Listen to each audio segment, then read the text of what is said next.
primary day dawns in one of the last big battleground states. GOP has set its sights on New Hampshire this morning. The Granite State Senate primary and the race for the 1st congressional district in the House could serve as a political bellwether as Republicans look to retake majorities in both chambers this November. NBC News correspondent Dasha Burns joins us now from a polling station in New Hampshire. Dasha, good morning.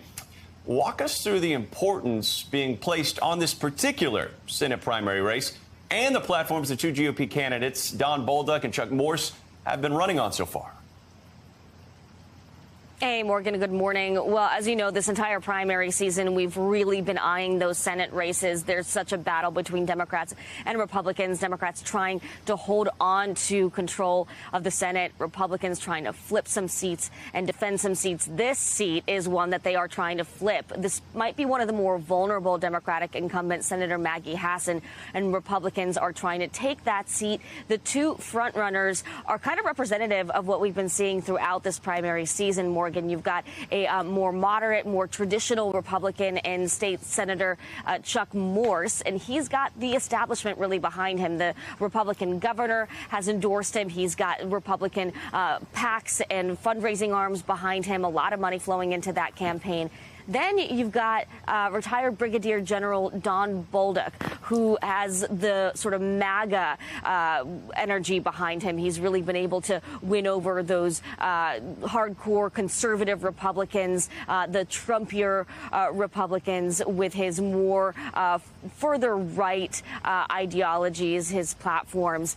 And what we're going to see here shortly, as polls close today, is which way the Republican Party here in New Hampshire is trending. I talked to Don Bolduc about this dynamic where you've got the establishment on one side and sort of the grassroots on the other. Take a listen to what he told me.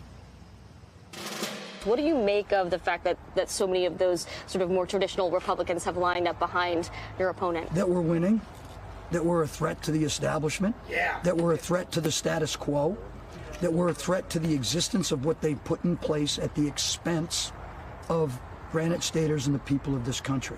So more a badge of honor than an offense. It is a badge of honor, and I carry it with me.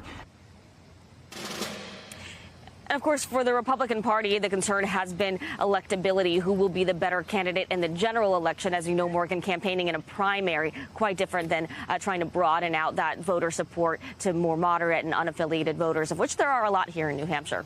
Yes, the objective very different. Dasha, New Hampshire's GOP primary for the 1st congressional district, also one Republicans are watching very closely. What can you tell us about the candidates in that race? Yeah, it's an interesting one. You know, we talked a lot about the Senate, but the House and who controls that chamber of Congress is also critical. And in this race, you have another vulnerable Democratic incumbent. And the two Republicans vying for that nomination are sort of in a Trump-MAGA proxy war. Both of the candidates came from the Trump administration. They're both young conservatives. You've got Matt Mowers and Caroline Leavitt. Mowers, 33 years old. Leavitt, just 25 years old, both sort of vying to out-MAGA one another and have received some key endorsements from both Republican leadership and from a Trump world. So we'll see which of those wins out. And again, it's going to be one of those where the sort of MAGA appeal in the primary could become a bit of a challenge in the general, Morgan. Keeping a close eye on it. Dasha, thank you so much. Thanks for watching our YouTube channel. Follow today's top stories and breaking news by downloading the NBC News app.